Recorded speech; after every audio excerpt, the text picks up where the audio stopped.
We need to have a conversation, a real one, an honest one. It's about the endless ways we as women are conditioned to shrink, soften, and sideline ourselves in service of others, particularly men. Somewhere along the way, society told us that nice is the highest virtue we can embody. It isn't. Being nice has been weaponized. It's not kindness or compassion, it's compliance. It's the quiet voice that says, don't rock the boat. Don't hurt his feelings. Don't make him uncomfortable, but at what cost? Every time we say yes when we mean no, every time we laugh off disrespect or smile through discomfort, we betray ourselves. We teach people how to treat us by what we tolerate. This isn't a call to be cruel or unkind. This is about boundaries, integrity, and self-respect. Being nice is not the same as being good. Goodness comes from courage, from showing up as our whole selves, even when it's uncomfortable for others. When you stop being nice to men, you take back the power that's been chipped away piece by piece. You stop apologizing for existing. You stop over-explaining your no. You stop cushioning their egos at the expense of your own voice. This isn't just for us as individuals. And we owe it to ourselves and to the women who come after us to stop falling into the trap. From the time we're young, we are taught to be nice. It's often one of the first lessons ingrained in us: be nice to others, share your toys, don't talk back, and always say please and thank you at first glance. This might seem harmless, even virtuous. After all, what's wrong with being polite or considerate? But over time, niceness evolves from a simple social courtesy into a set of unspoken rules that disproportionately affect women and dictate how we are expected to behave in the world. Niceness is no longer about kindness or decency, it becomes about compliance. It's a subtle but powerful message. Your role is to make others comfortable, especially men. Your feelings, boundaries, and authenticity are secondary to ensuring that you don't offend, inconvenience, or upset anyone. And when we internalize this expectation, it begins to shape our choices, our relationships, and how we perceive ourselves. Niceness teaches us to silence our voices to avoid conflict. It whispers that speaking up is rude, that saying no is mean, and that asserting yourself is unfeminine. It convinces us that being agreeable is more important than being honest. Over time, it becomes second nature to say it's fine when it's not, or to smile when we're uncomfortable, just to maintain harmony. But harmony for whom? Because it's not for us. The cost of niceness is almost always paid by the person being nice. It's the woman who laughs off an offensive comment because she doesn't want to be labeled too sensitive. It's the employee who doesn't push back on unfair treatment because she doesn't want to be seen as difficult. It's the friend who says yes to plans she doesn't want to join because saying no feels selfish. This is the trap of niceness. It keeps us small, pliable, and inoffensive, all while draining our emotional resources. It asks us to prioritize others' feelings over our own needs and trains us to fear rejection or criticism if we dare to break free from its grasp. The trap works because it's deeply ingrained in our culture. Women who step outside the bounds of niceness are quickly punished, often labeled as aggressive, bossy, or unlikable. Meanwhile, men are rarely expected to embody niceness in the same way. They are taught to value assertiveness, ambition, and confidence, traits that are celebrated in them but criticized in us. This double standard is why niceness isn't just a personal challenge, it's a systemic issue. Institutions, workplaces, and relationships are built on the assumption that women will comply. We're expected to pick up the emotional labor, to smooth over conflicts, to absorb other people's frustrations without complaint. And when we refuse, we are often met with resistance, anger, or even hostility. But here's the truth: niceness isn't the same as kindness. Kindness is rooted in empathy and strength. It's a deliberate choice to care for others without sacrificing your integrity. Niceness, on the other hand, is performative. It's about maintaining appearances and avoiding discomfort, even when it means betraying your own values. escaping the trap of niceness begins with awareness. We have to recognize the ways it manifests in our lives and question the messages we've been taught. Why do we feel obligated to smile at a stranger who makes us uneasy? Why do we apologize for things that aren't our fault? Why do we soften our tone or over-explain ourselves to avoid seeming rude? Once we see the trap for what it is, we can begin to unlearn it. This means setting boundaries and sticking to them, even when it's hard. It means learning to say no without guilt and expressing our needs without apology.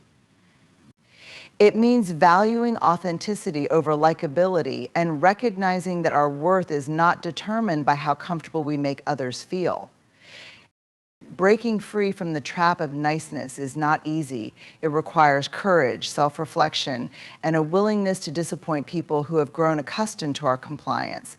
But it's necessary not just for our own well-being, but for the generations who come after us. When we reject niceness in favor of wholeness, we pave the way for a world where women are valued for their truth, not their agreeableness. The trap of niceness is powerful, but it's not unbreakable. We just have to choose to stop being nice and start being real. Goodness. It's a word that carries immense weight and expectation. From an early age, we are told to be good. A good daughter listens and obeys. A good student follows the rules. A good friend is always there for others. As we grow, the definition of goodness often expands into a framework of behavior that demands constant selflessness, compliance, and perfection, especially for women. But let's pause and ask, what does it mean to be good? And more importantly, who defines goodness? For many of us, being good has been tied to external validation. It's about being likable, agreeable, and easy to deal with. It's about meeting the expectations of others, even when those expectations are unspoken or unfair. Over time, this narrow definition of goodness begins to feel less like a value and more like a burden. To be good under these terms often requires self-erasure.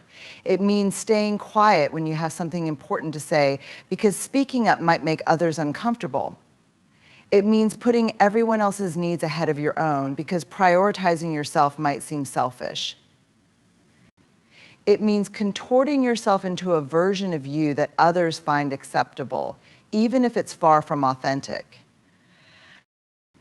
This traditional notion of goodness is not about morality or integrity. It's about compliance and control. It's about ensuring that you don't disrupt the status quo, that you remain in your designated place without challenging the systems or relationships that benefit from your silence. And the world is quick to enforce this. A woman who prioritizes herself is often seen as cold or arrogant. A woman who sets boundaries is labeled difficult or unkind. A woman who demands fairness is dismissed as emotional or aggressive. But here's the truth: goodness is not compliance. Goodness is not about being easy, quiet, or agreeable. True goodness is about living in alignment with your values, even when it's hard. It's about standing in your integrity and acting with courage, even when it makes others uncomfortable. Redefining goodness starts with rejecting the idea that it is synonymous with being liked. You can be disliked and still be good. In fact, some of the most transformative acts of goodness, speaking out against injustice, setting firm boundaries, or advocating for yourself, will almost always ruffle feathers. But discomfort is not a measure of morality. Goodness must also include self-respect. Far too often, we are taught that being good requires sacrificing ourselves for others. We are told that to care for others is noble, but to care for ourselves is selfish. This is a lie. Self-respect is the foundation of true goodness, because it ensures that your actions come from a place of strength and authenticity, not resentment or obligation. When you respect yourself, you show up in the world as your whole, honest self, and that is good. Redefining goodness also means embracing imperfection. The pressure to be perfectly good, to never make mistakes, to never let anyone down is not only impossible but deeply harmful. It keeps us trapped in a cycle of guilt and shame, constantly striving for a standard that doesn't exist. true goodness is not about perfection, it's about intention. It's about trying your best, learning from your missteps, and growing along the way. In redefining goodness, we also expand it beyond individual behavior. Goodness is not just about how you treat others, it's about how you engage with the world. Are you willing to challenge unfair systems? Are you willing to stand up for those who are marginalized, even when it costs you something? Are you willing to use your voice to advocate for what's right, even when it's unpopular? This is goodness in action. But perhaps the most radical redefinition of goodness is this: it must include joy. We have been taught that goodness is solemn, that it requires constant sacrifice and struggle. But a life lived in joy, one that embraces pleasure, passion, and self-expression, is profoundly good. When you allow yourself to be fully alive, to take up space, and to follow what lights you up, you become a force for good in the world simply by being yourself. Redefining goodness is not about rejecting the idea entirely, it's about reclaiming it. It's about choosing to live with courage, self-respect, and authenticity. It's about breaking free from the need for external validation and trusting your inner compass. And it's about remembering that you don't have to choose between being good and being whole. The two can and should exist together. The world needs goodness, but not the passive, shrinking kind we've been taught to embody. It needs bold, brave, and expansive goodness, the kind that creates change and inspires others to do the same. So let's redefine it. Let's make goodness a reflection of our truest selves. And let's show the world what it really means to be good. Compliance is often portrayed as a virtue. It's presented as the path of least resistance, a way to maintain harmony and avoid conflict. From an early age, we are taught that going along with the expectations of others, be they our families, schools, workplaces, or society at large, is not only the easiest route, but the right one. Be a team player. Don't make a fuss while I rock the boat. But compliance comes with a cost, a profound and often invisible one. The act of conforming to the expectations of others, especially when those expectations conflict with our own needs, values, or desires, takes a toll.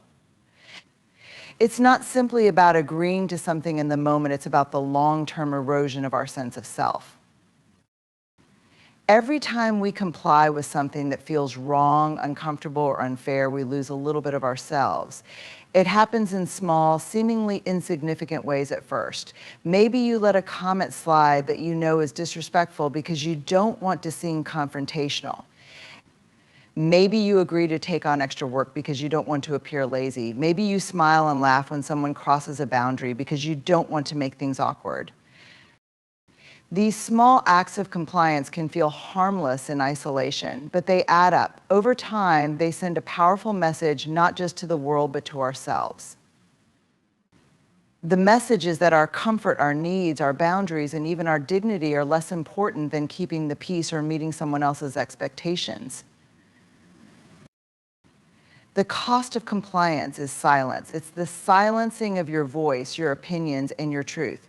When you consistently comply with others' wishes at the expense of your own, you begin to lose the ability to advocate for yourself. You forget how to say no. You stop trusting your instincts. And eventually, you might even begin to question whether your feelings or needs matter at all. The cost of compliance is resentment. When you say yes when you mean no, or when you ignore your own boundaries to avoid conflict, it doesn't make the situation better. It creates a simmering frustration beneath the surface. You might start to resent the people who take advantage of your compliance, but more often than not, that resentment turns inward. You blame yourself for not speaking up or for not being stronger. The cost of compliance is exhaustion. It takes an immense amount of emotional and mental energy to constantly monitor yourself, to avoid saying or doing anything that might upset others. It's exhausting to constantly prioritize other people's feelings and comfort over your own well-being. Over time, this can lead to burnout, a state where you feel depleted, disconnected, and unable to care for yourself, let alone others. The cost of compliance is a loss of authenticity. When you spend your life conforming to the expectations of others, you begin to lose touch with who you really are. You start to wear a mask, presenting a version of yourself that is acceptable to the world but far from your true self. And the more you do this, the harder it becomes to remember what you truly want, believe, or value. The cost of compliance is perpetuating harmful systems. On a larger scale, compliance doesn't just affect individuals, it upholds the status quo. When we comply with unjust rules, tolerate discrimination, or stay silent in the face of wrongdoing, we become complicit in maintaining the very systems that harm us and others. The most insidious part of compliance is that it often feels like the safer choice. And sometimes it is. There are situations where compliance is necessary for survival, especially for those in marginalized or vulnerable positions.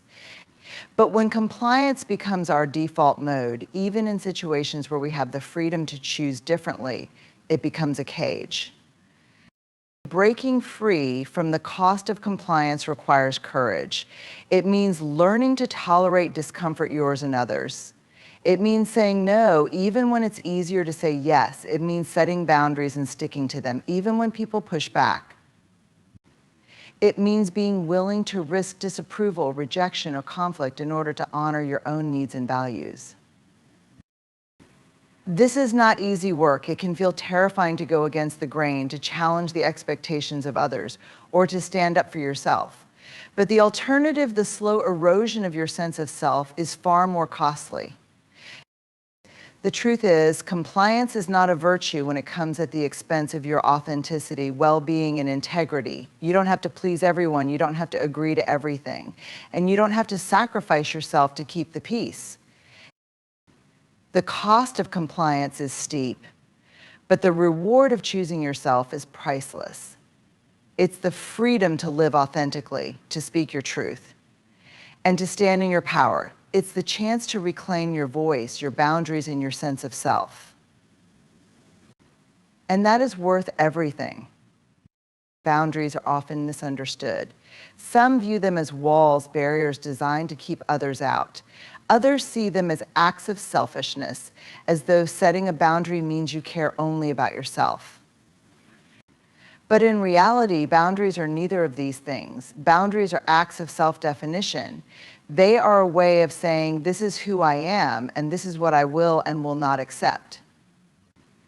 They are not about shutting people out. They are about showing people how to connect with you in a way that is healthy, respectful, and sustainable. When we talk about power, it's easy to think of it in terms of control or domination, but the power that boundaries provide is entirely different. It's the power to protect your energy, your time, and your emotional well-being. It's the power to preserve your sense of self in a world that often demands more than you can give. Boundaries are not just tools for maintaining relationships, they are essential for maintaining yourself. For many of us, the idea of setting boundaries feels daunting. We worry about being seen as difficult or selfish. We fear the potential conflict or rejection that might come when we say no or push back against what we find unacceptable. But the truth is, boundaries are not about others, they are about you. They are a declaration of what you need to feel safe, valued, and whole. When you set a boundary, you are choosing to honor yourself. You are saying that your needs matter, that your time has value, and that your emotional space deserves respect. This is an inherently powerful act because it shifts the focus from pleasing others to caring for yourself. It's not about being unkind or uncaring, it's about ensuring that kindness and care are mutual. Boundaries are also a form of protection. They help us safeguard our energy and prevent us from becoming overextended or burned out. Without boundaries, it's easy to fall into patterns of overgiving, saying yes to everything and everyone until there's nothing left for yourself. Boundaries create space for rest, reflection, and renewal, which are not luxuries but necessities. There's a misconception that boundaries push people away, but in reality, they often strengthen relationships. Clear boundaries create clarity. They remove the guesswork from interactions and help others understand where you stand. This kind of transparency fosters trust and respect because it allows people to engage with you in a way that feels authentic and aligned. Boundaries are especially powerful in challenging situations. They give you the ability to navigate conflict without losing your center. When someone crosses a line, your boundaries serve as a guidepost, reminding you of what you will and will not tolerate. They empower you to respond rather than react, and to hold firm even in the face of resistance. For those who have been conditioned to prioritize others' needs over their own, setting boundaries can feel like a radical act. It requires unlearning the belief that your worth is tied to how much you give or how little you ask for in return. It demands that you stand in your truth even when it makes others uncomfortable. But this is where the true power of boundaries lies, in their ability to affirm your value and protect your peace. Boundaries are not static, they evolve as you do. What you needed 5 years ago may not be what you need now. And that's okay. The power of boundaries is that they are flexible, adaptable to your changing circumstances and priorities.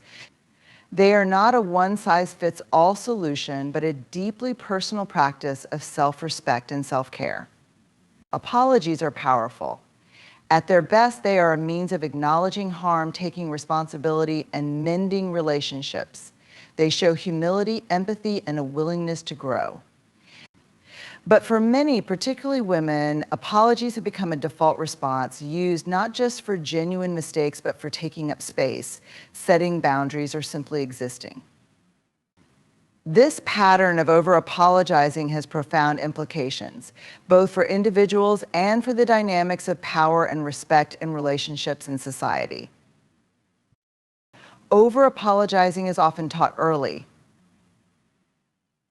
Girls in particular are socialized to prioritize harmony, to smooth over conflicts, and to minimize their impact on others. This can lead to the reflexive use of "I'm sorry" in situations where no apology is needed. Someone bumps into you on the street and you say, "Sorry," you speak up in a meeting and follow it with, "Sorry, just my opinion, you asked for something at a restaurant," and feel compelled to preface it with, "Sorry to bother you." Each of these small moments may seem insignificant, but together they create a pattern that undermines your confidence and communicates to the world that you believe you're an inconvenience. When we over-apologize, we diminish our voices. An unnecessary sorry softens what might otherwise be a strong statement. It adds an air of uncertainty or hesitance, even when we are confident in what we are saying. This habit can make it harder to assert ourselves, whether in professional settings, personal relationships, or everyday interactions. The cumulative effect is that over-apologizing not only changes how others perceive us, but also how we perceive ourselves. There's also a gender dynamic to over-apologizing. Studies show that women apologize more frequently than men, not because they make more mistakes, but because they have a lower threshold for what they perceive as offensive or wrong. Women are often conditioned to believe that they must constantly manage others' feelings, a burden that manifests in the form of excessive apologies. This dynamic reinforces power imbalances, as it subtly communicates that women are less entitled to occupy space, express their opinions, or assert their needs. Rejecting over-apology is not about refusing to take responsibility when you've made a mistake. Genuine apologies remain essential in maintaining trust and accountability. Rather, it's about recognizing when an apology is unnecessary and choosing not to offer one out of habit or fear. This requires a shift in mindset, a realization that you are allowed to exist, to have needs, to make requests, and to set boundaries without justification or contrition. Rejecting over-apology is also about language. When sorry has become your go-to word, replacing it with alternative phrases can be transformative. Instead of saying, "Sorry, I'm late," you can say, "Thank you for waiting." Instead of apologizing for speaking up in a meeting, you can say, "I'd like to add something here. These small changes signal confidence and self-respect while still being courteous and considerate." And breaking the habit of over-apologizing requires self-awareness. It involves paying attention to the moments when you feel the urge to apologize and asking yourself why. Is this truly a situation that warrants an apology? Or are you apologizing out of habit, guilt, or a desire to avoid discomfort? This kind of introspection can help you identify patterns and make more intentional choices in how you communicate. There's an emotional component to rejecting over apology as well. For many, the impulse to apologize is tied to deeper feelings of inadequacy or fear of judgment. Addressing these underlying emotions is crucial to breaking free from the cycle. This might mean practicing self-compassion, seeking therapy, or engaging in practices that build confidence and self-worth. Rejecting over apology is not about becoming cold or unfeeling. It's about valuing yourself enough to take responsibility for your actions without taking on the weight of unnecessary guilt. It's about recognizing that your presence, opinions, and needs are valid and that you don't need to apologize for simply being human. When you let go of over-apologizing, you reclaim your voice, your agency, and your sense of self-worth, creating space for more authentic and empowered communication. When we think of legacy, we often imagine the tangible things we leave behind: our work, our achievements, our possessions. But there is a deeper, more enduring kind of legacy, the legacy of wholeness. This legacy is not about what you accumulate or accomplish, it's about how you live, who you become, and the impact that your authenticity has on others. It's about the fullness of your being and the mark that it leaves on the world long after you are gone. Wholeness begins with the courage to embrace yourself completely, the light and the shadow, the strengths and the vulnerabilities, the successes and the struggles. For generations, we've been taught to prioritize perfection over authenticity. We hide our flaws, mask our pain, and strive to meet external standards that are often impossible to achieve. But the pursuit of perfection fragments us, forcing us to deny or suppress parts of ourselves. To live in wholeness is to reject the idea that you must be flawless to be worthy. It is to understand that your imperfections are not liabilities, but integral parts of your humanity.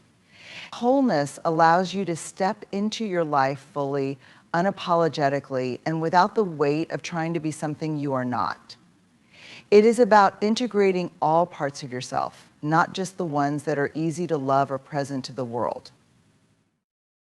When you embody wholeness, you become a mirror for others. Your willingness to show up as your true self gives others permission to do the same. It disrupts the cycles of shame, comparison, and self-doubt that so many people carry. The legacy of wholeness is not just about your own freedom, it's about the ripple effect that freedom has on those around you. This legacy also involves healing. Many of us carry wounds, some inherited, some self-inflicted. These wounds shape the way we see ourselves and the world, often holding us back from fully embracing our potential. Wholeness doesn't mean ignoring these wounds or pretending they don't exist. It means facing them with compassion, addressing the pain, and doing the work to heal.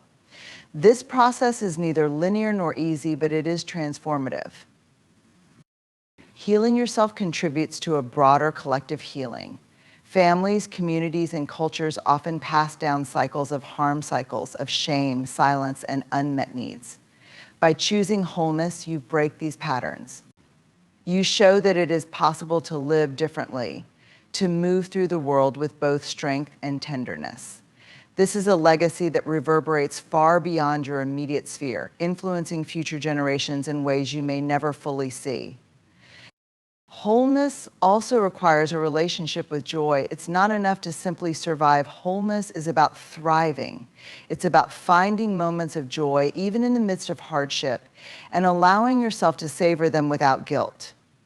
Joy is a radical act in a world that often prioritizes productivity over presence and struggle over ease.